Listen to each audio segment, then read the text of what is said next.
네, 이 시간 하나님께서 우리에게 주시는 말씀 보겠습니다. 하나님께서 우리에게 주시는 말씀은 사무엘하 7장 1절에서 9절 말씀입니다. 사무엘하 7장 1절에서 9절 말씀, 제가 말씀 읽겠습니다. 주님께서 사방에 있는 모든 원수에게서 다윗 왕을 안전하게 지켜주셨으므로 왕은 이제 자기의 왕궁에서 살게 되었다. 하루는 왕이 예언자 나단에게 말하였다.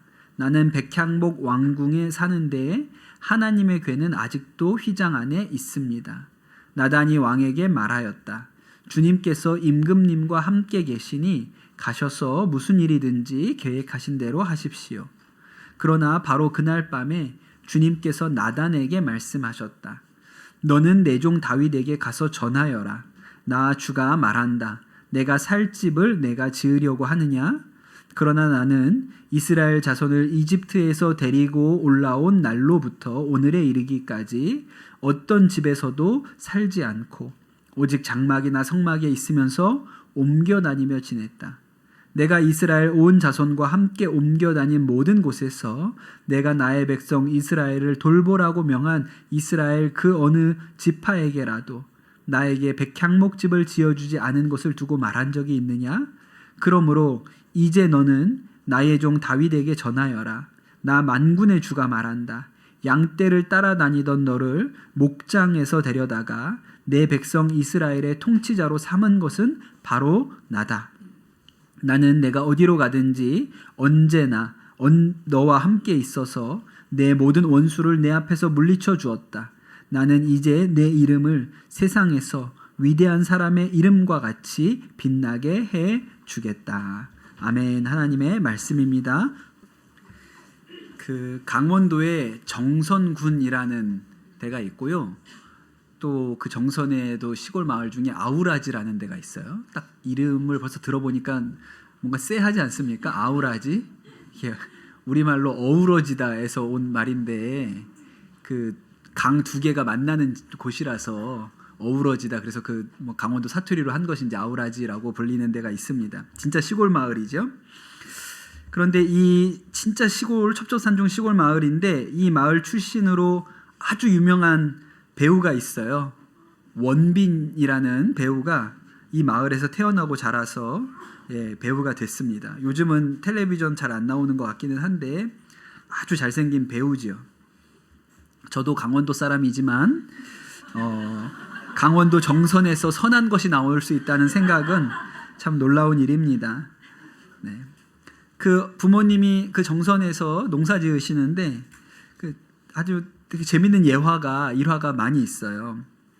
이 원빈이 고등학교 다닐 때 어머니한테 아버지한테 나 연예인 되겠습니다. 서울 가서 연예인 되겠습니다. 라고 얘기를 했더니 어머니가 강릉 시내만 나가도 너보다 잘생긴 애들 세고 셌다. 연예인 아무나 하는 줄 아냐? 헛소리 집어치우고 공부나 해라. 그렇게 얘기를 하셨다는 거예요. 사실은 제가 이거를 강원도 사투리로 한번 해보려고 좀 연습을 좀 했는데 도저히 잘 안 돼요. 네, 그래서 그냥 표준어로 하겠습니다. 혹시라도 강원도 사투리로 듣고 싶은 분들 계시면 저희 아내한테 해달라 그러면 잘 해줄 거예요. 원빈이 뜨고 나서 그 부모님을 방송사에서 인터뷰를 했는데 아드님이 아버님 닮아서 그렇게 잘생겼나 봐요. 그랬더니 아버지가 자식이 지 아버지 닮지 누굴 닮겠어요. 제가 보기에는 그냥 평범해요. 지가 잘생겨 봤자지. 그래도 아들이 대견하지 않으세요? 걔보다 잘 자란 애들은 세고 셌어요. 대단할 거 하나도 없어요. 추석에 원빈이 고향에 갔다 합니다. 그래서 갔더니 또 어머니 아버지가 일을 시켜서 고추 널고 있었는데 그냥 씻지도 않고 그냥 대충 추리닝 입고 고추 널고 있었는데 그 한 여자분이 이렇게 지나가다 보니까 원빈이 고추를 널고 있는 거예요. 사진 하나만 찍어달라고 그랬더니 제가 지금 상태가 안 좋아서 죄송합니다. 지금은 좀 찍어드리기가 어려울 것 같아요. 그렇게 얘기를 했더니 그 모습을 어머니가 뒤에서 보고 있다가 등짝을 후려갈기면서 니까짓 게 뭔데 그게 뭘 어려운 거라고 안 해줘. 그래서 사진 찍고 사인도 해줬다. 그런 얘기가 있습니다. 그 원빈이 이렇게 배우로 성공하고 나서 부모님한테 효도한 것 중에 하나가 그 강원도 아우라지에다가 부모님이 사실 집을 지어드린 것입니다. 저도 찾아봤는데 전혀 아우라지랑은 어울리지 않게 너무 세련되고 멋있는 마치 무슨 뭐라 그럴까요? 미술관 같이 생긴 집을 3층 집을 부모님을 위해서 지어드렸거든요. 2008년에 한국 건축문화대상에서 우수상을 받은 집입니다. 그런데 또 하나 재미있는 것은 부모님이 이 집에 잘 안 사신대요. 왜냐하면 집이 너무 크고 넓어가지고 불편하기도 하고 난방비도 많이 나와서 부모님은 주로 원래 살던데 원빈 어렸을 때 같이 살았던 그 집 리모델링해서 사시고 그냥 도시에서 손주들 뭐 가족들 이렇게 오면 그런 날만 그 집에 가서 주무신다고 뭐 그렇게 얘기를 합니다. 제 마음의 소원은 우리 교회에서도 이런 원빈 같은 자가 나오기를. 그래서 우리 부모님한테 뭐 저희 집이 아니어도 괜찮습니다. 여러분 부모님에게 집 하나 져드리는 그런 귀한 아들 딸들이 나오기를 축복합니다. 원빈은 쉽지 않은 것 같긴 한데 꼭 원빈처럼 잘생겨야만 돈을 버는 건 아니니까 그런 사람이 좀 나오면 좋겠습니다. 좀 꿈같은 얘기고요. 현실적인 얘기를 해보자면 제가 친한 목사님 광주에 우리들 교회 담임하시는 김은창 목사님하고 제가 가까운데 김은창 목사님 딸이 셋이 있습니다. 고등학교 다니고 중학교 다니고 또 막둥이는 이제 초등학교 갓 들어간 세 딸 아빠인데 벌써 꽤 된 일이에요. 몇 년 지난 일인데 제가 그 얘기를 듣고 진짜 충격을 받은 일이 하나 있습니다. 첫째가 중학생일 때 그리고 둘째가 초등학생 되었을 때인데 아빠 생일 선물로 맥북을 사줬다는 거예요. 안 놀라는 분들은 맥북이 뭔지 몰라가지고 안 놀라는 거예요. 애플에서 나온 노트북, 그냥 우리가 일반 노트북보다 훨씬 비싸잖아요. 고사양이고. 근데 이제 김은창 목사님이 음악을 하시니까 이제 뭐 음악 작업하고 이러려면 이제 맥북이 필요했는데 너무 비싸가지고 못 사는 거죠. 그래서 중고로 알아봤는데 중고도 비싼 거예요. 그래서 그냥 가족들 있는 앞에서 아유 목사가 무슨 돈이 있냐 그림의 떡이지 그렇게 얘기를 하셨는데 이 말을 들은 두 딸이 그동안 세뱃돈이며 용돈이며 해서 통장에 모았던 돈을 다 통장째로 아버지한테 들여서 그 돈으로 맥북을 샀다고 그 얘기를 한번 하셨거든요. 제가 그 얘기를 듣고 진짜 나쁜 인간이구나. 진짜 이 세상에 이런 아버지가 어디 있냐. 딸의 평생 모은 돈을 가지고 아버지 맥북을 줘도 이건 사지 말아야지. 그걸 가지고 어떻게 맥북을 살 수가 있나. 제가 비난했던 일이 있습니다. 얘기하고 보니까 이 일도 비현실적인 일이다. 이런 생각이 좀 듭니다. 오늘 말씀에 보면 다윗이 왕이 되어서 이제 더 이상 부족할 게 없는 사람이 됐습니다. 나라는 평안했고 그동안 그렇게 가지고 오고 싶었던 이 언약궤도 이제 자신의 왕궁으로 예루살렘으로 가지고 오게 됐어요. 그렇게 편안하게 왕궁에서 잘 살고 있었던 어느 날 이 다윗의 마음 가운데 나는 이렇게 좋은 집에서 부족한 것 없이 편안하게 사는데 하나님의 언약궤는 아직도 저 성막 안에 텐트 안에 있구나. 그런 생각이 드는 거예요. 그래서 마음에 하나님을 위해서도 좋은 집을 하나 져드리면 좋겠다. 나는 왕궁에 있는 것처럼 하나님의 언약궤를 모실 좋은 집을 하나 지어드리면 좋겠다. 그런 생각이 들었습니다. 원빈처럼 성공하고 나니까 우리 부모님 고생하셨는데 집 하나 내가 지어드리면 좋겠다. 이렇게 생각이 든 것이죠. 그래서 나단 선지자한테 가서 물어봐요. 내가 이런 마음의 생각이 있는데 어떻게 생각하느냐라고 물어보니까 나단 선지자가 너무 좋은 생각이다. 임금님 원하는 대로 하십시오. 하나님이 임금님과 함께 하십니다. 그렇게 대답을 해줬거든요. 그런데 그날 밤에 하나님께서 나단 선지자를 찾아오셔서 나단 선지자를 책망하셨어요. 뭐라고 얘기하셨냐면 내가 살 집을 네가 지으려고 하느냐?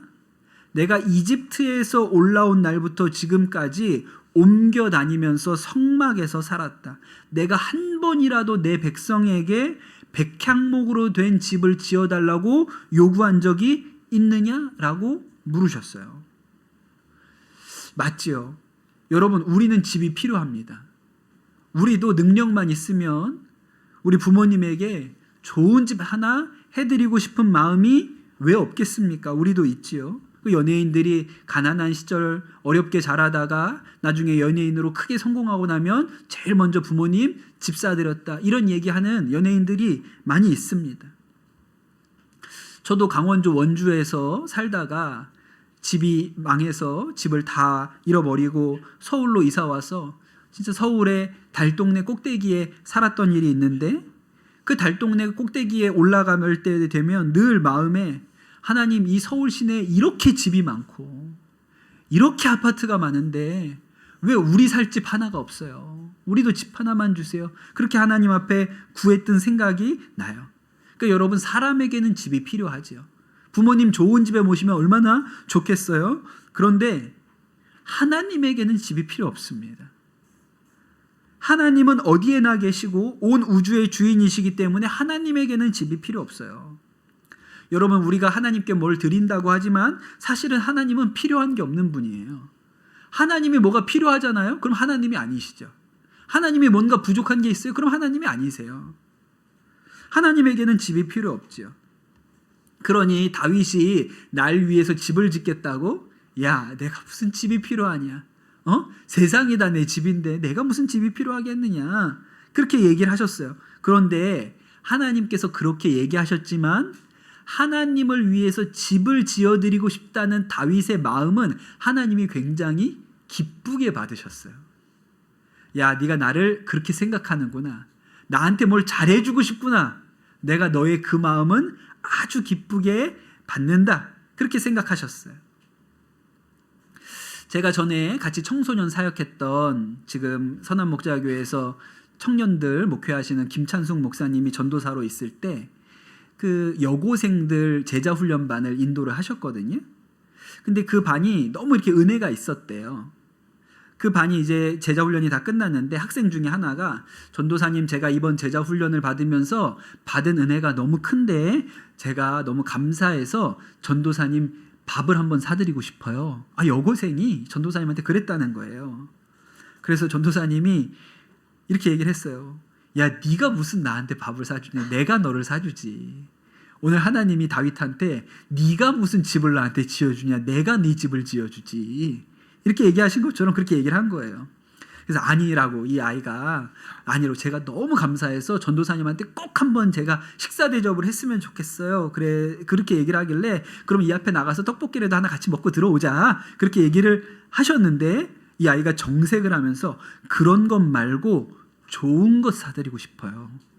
제가 알바에서 월급 받은 거 있는데 아웃백 스테이크 괜찮으세요? 이렇게 얘기를 했다는 거예요. 제가 이거 사드리고 싶어요. 그랬다는 거예요. 너무 그 말이 너무 고마웠다는 거예요. 여고생이 알바해서 버는 돈으로 나한테 스테이크를 사주겠다고? 그게 너무 고마웠다고 얘기를 하시더라고요. 제가 나중에 물어봤어요. 그 스테이크는 잘 얻어 먹었냐고 물어봤는데 코로나가 터져서 못 갔다 그러시더라고요. 근데 먹은 것과 다름없이 그 아이가 그 했던 말만 생각하면 그렇게 마음에 고마운 마음이 있다 그러시는 거예요. 여러분, 아웃백 스테이크에 가서 먹어야 기쁜 게 아니고 그 아이가 나한테, 전도사님한테 식사 대접을 한번 좋은 걸 하고 싶다는 그 마음이 기쁜 거예요. 이 아이가 나를 그만큼 생각하고 있구나. 그게 기쁜 것이죠. 하나님이 다윗한테 뭐라고 얘기하시냐면, 나 만군의 주가 말한다. 양떼를 따라다니던 너를 목장에서 내려다가 이스라엘의 통치자로 삼은 게 바로 나다. 네가 내 집을 지어주겠다고? 천만의 말씀, 내가 네 집을 지어주지. 네가 내 집을 지어주는 게 아니라 내가 너의 집을 지어줄 것이다. 그러면서 뭐라고 얘기하시냐면, 내가 너의 조상들과 함께 묻히면 내가 내 자식들을 후계자로 세워서 그의 나라를 튼튼하게 하겠다. 내 집과 내 나라가 내 앞에서 영원히 이어갈 것이며 내 왕위가 영원히 튼튼하게 서 있을 것이다. 내 왕조가, 너의 가문이 영원할 거라고 내가 너의 집을 세우겠다고 하나님이 약속을 주셨어요.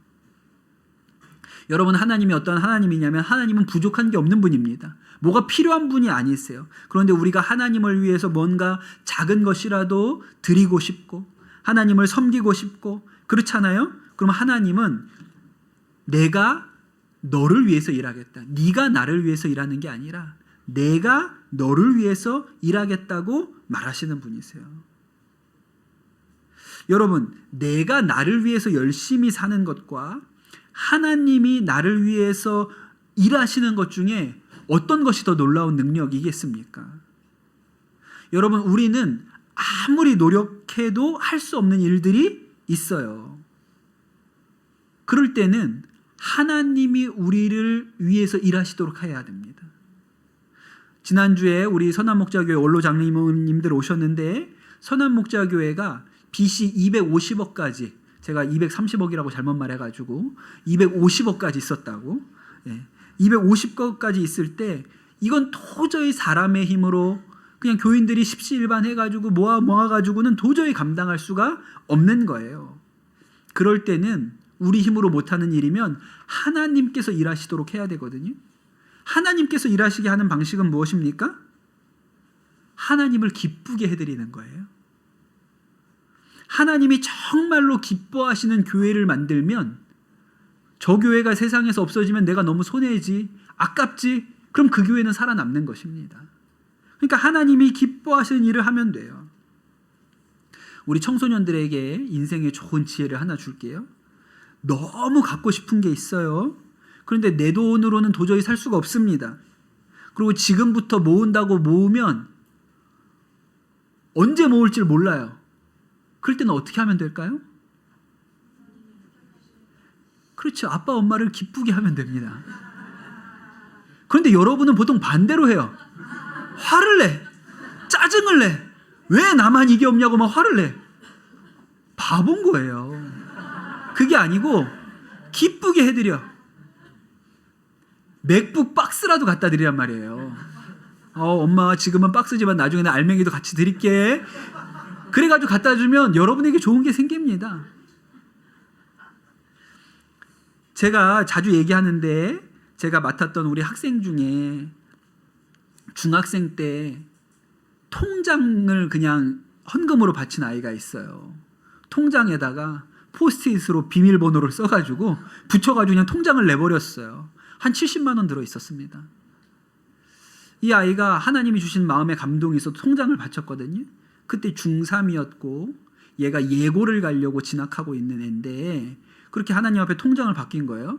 그때부터 제 마음에 딴 애들은 무슨 뭐 특목고를 붙든지 떨어지든지 아무 관심 상관없고 나랑 상관없는 일이고, 근데 주님 얘는 붙여주셔야 되는 애입니다. 얘는 붙어야겠어요. 왜냐하면 얘는 통장 바친 애거든요. 얘가 잘 돼야 다른 애들도 그런 생각을 할 테니 다른 애들은 뭐 어떻게 되거나 말거나 뭐 상관없고 얘는 꼭 붙여주셔야겠어요. 근데 얘가 그래서 어렵게 예고를 갔거든요.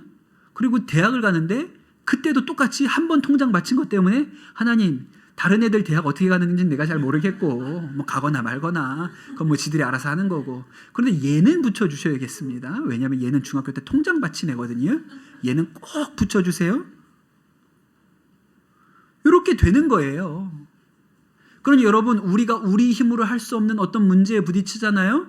그러면 하나님이 일하시게끔 해야 됩니다. 하나님이 일하시게 하는 방식은 무엇이죠? 하나님을 기쁘게 하는 거예요. 여러분, 제가 오늘 이 말씀을 묵상하고 설교를 준비하면서 우리가 인생을 보는 관점이 달라야겠다, 이런 생각이 들었습니다. 그 유기성 원로 목사님 하시는 예수동행 운동이 있죠. 그 예수동행 운동에서 올해 1월부터 하고 있는 프로젝트 중에 뭐가 있냐면 얘기해라는 게 있어요. 얘기해, 처음 우리 교인들은 처음 들어보셨을 수도 있는데 들어줄 테니까 얘기해봐, 이런 게 아니고 어떻게 하면 예수님을 기쁘시게 해드릴까의 약자가 얘기해요. 어떻게 하면 예수님을 기쁘시게 해드릴까. 근데 여러분, 이 네 글자 단어 얘기해가 세상을 보는 우리의 태도를 바꿉니다. 하나님을 보는 우리의 관점을 바꿔요. 여러분, 우리가 대체로 하나님을 대하는 방식이 뭔지 아세요? 하나님 힘들어요. 문제가 있어요. 도와주세요. 해결해 주세요. 풀어주세요. 이게 대체로 우리가 하나님을 대하는 방식이에요.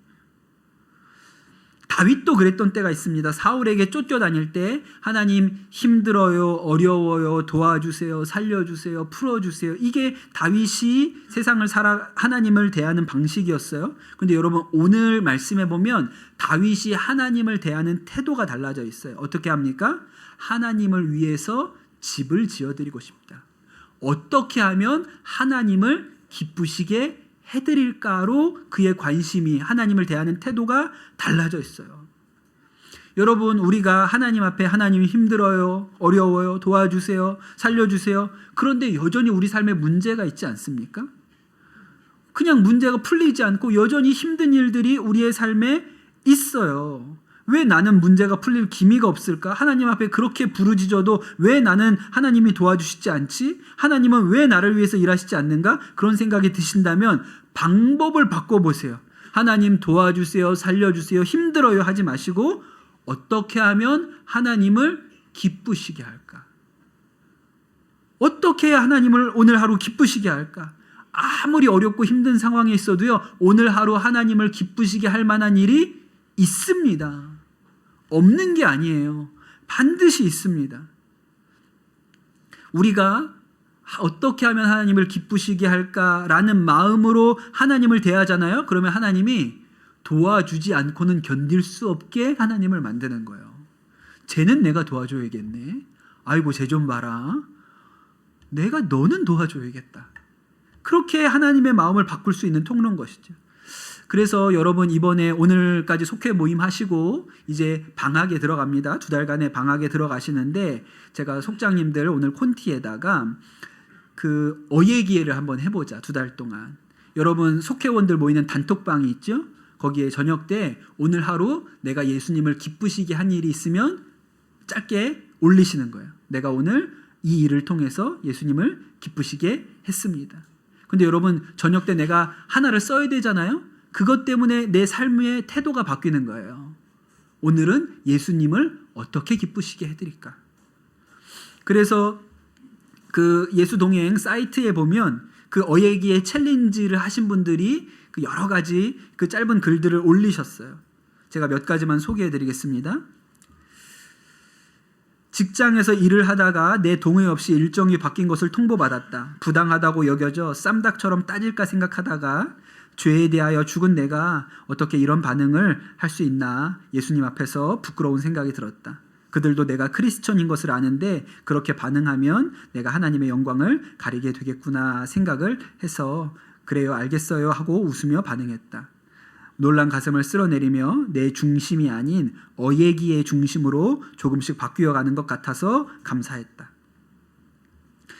다른 분입니다. 막내딸 생일이었는데 너무 미운 짓만 하고 본인 잘못은 하나도 없다고 이기적으로 다른 가족들을 불편하게 하는 이 아이의 생일을 챙겨주고 싶지 않았다. 널 낳느라 내가 얼마나 고생했는데 라는 마음이 들면서 서운하고 화가 났다. 그러다 어예기에 생각이 났는데 주님도 날 낳으시느라고 힘드시고 키우시느라고 마음고생하셨겠구나 하는 생각이 들어서 아이를 위하여 미역국을 끓이고 저녁 먹을 식당을 예약했다. 주님 감사합니다. 저를 또 돌아보게 하시니 하나님께 감사를 드립니다. 그렇게 쓰신 분도 있어요. 이거는 초등학생 아니면 중학생인 것 같은데 치킨을 먹는데 닭다리를 집으려다가 어예기의 생각을 하고 부모님을 공경하시는 것을 주님께서 기뻐하신다는 생각이 들어서 부모님 접시에 놓아드렸습니다. 맛있는 것을 먹는 것보다 훨씬 큰 기쁨이 있었습니다. 그러니까요. 관점이 다른 거예요. 들었니 니네? 아유 맨날 닭다리만 하여튼 뜯어먹는. 전도하러 나가는 발걸음이 천근만근이었습니다. 거절당할 때 비참함이 두려워 버벅거리는 게 일쑤였던 제게 노방전도는 늘 피하고 싶은 산이었지요. 하지만 오늘 비록 시작은 떨렸으나 성령께서 제 입술과 마음을 주관하시니 거절조차 상처가 되지 않는 평안을 경험했습니다. 막힘없이 복음을 전하는 제 모습을 보면서 전도사님 같다고 말씀해 주신 분들을 통해 주님의 따뜻한 응원을 들었습니다. 이게 어얘기해예요. 여러분, 하나님께서 다윗한테 내가 한 번이라도 너한테 집 지어달라고 한 적이 있느냐? 그러셨어요. 하나님이 백향목으로 지어진 집을 기뻐하시는 분이 아니십니다. 그런데 하나님이 무엇을 기뻐하시냐면 우리의 마음을 기뻐하세요. 우리가 우리의 마음으로 오늘 어떻게 하면 하나님을 기쁘시게 해드릴 수 있을까? 우리가 생각하잖아요. 하나님께서 우리를 귀하다고 생각하십니다. 너가 내 집을 짓는 게 아니라 내가 너의 집을 지어줄 것이다 라고 그렇게 말씀하세요.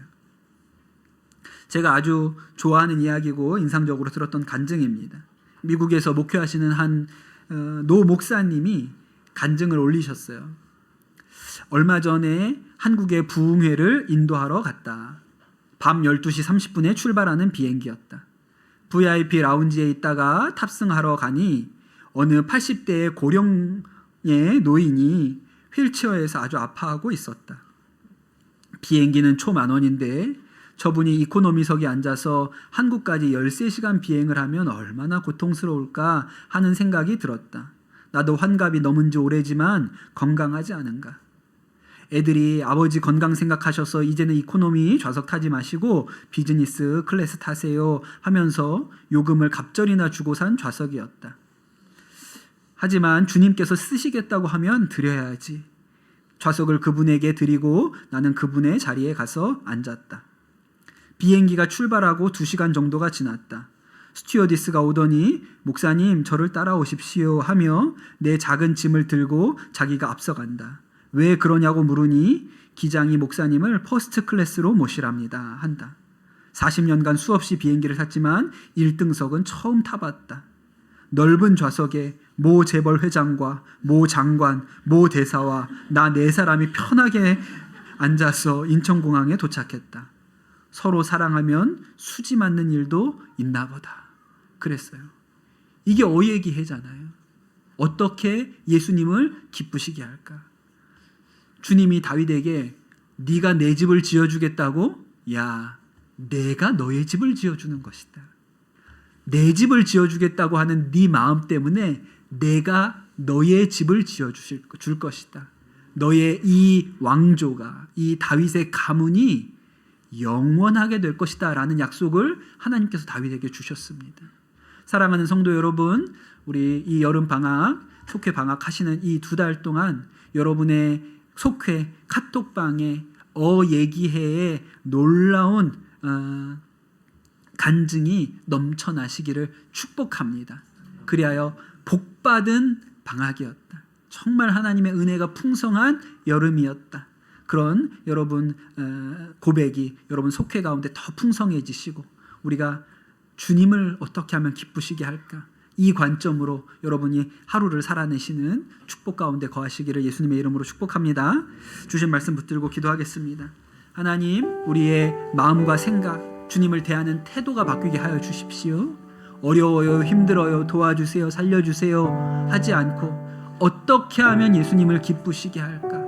내가 어렵고 곤고하고 빈궁에 있어도 오늘 주님을 기쁘시게 할 일이 반드시 있습니다. 주여 하나님, 우리가 깨닫게 하여 주시고 우리의 삶을 보는 관점이 변화되게 하여 주시옵소서. 그리하여 다윗이 받았던 복, 네가 내 집을 지어주는 게 아니라 내가 너의 집을 지어주겠다고 그렇게 선언하시는 하나님의 복이 우리 모든 가정 가운데도 임하게 하여 주시옵소서. 이 시간 우리 합심해서 기도하도록 하겠습니다.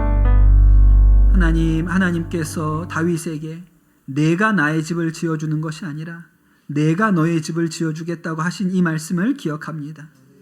하나님이 백향목 집이 필요하신 것이 아니나 그러나 다윗이 어떻게 하면 주님을 기쁘시게 할까 생각할 때 그 마음을 귀하게 보시고 그에게 넘치는 은혜를 부어주신 것처럼 우리도 힘들어요, 어려워요, 살려주세요, 도와주세요만 하지 아니하고 어떻게 하면 예수님을 기쁘시게 해드릴까? 우리 하루의 표대를 세우고 살아가게 하여 주시옵소서. 그리하여 우리의 삶 가운데 하나님이 일하시고 하나님이 부으시는 은혜의 축복을 우리가 경험하고 보게 하여 주시옵소서. 그래서 우리 성도들 가정마다 또 우리 속회 단톡방들마다 하나님을 기뻐하시는 일로 말미암아 우리 가운데 충만케 하시는 은혜의 역사를 누리게 하여 주시옵소서. 감사합니다. 모든 말씀 우리 주 예수 그리스도의 이름으로 기도드립니다. 아멘.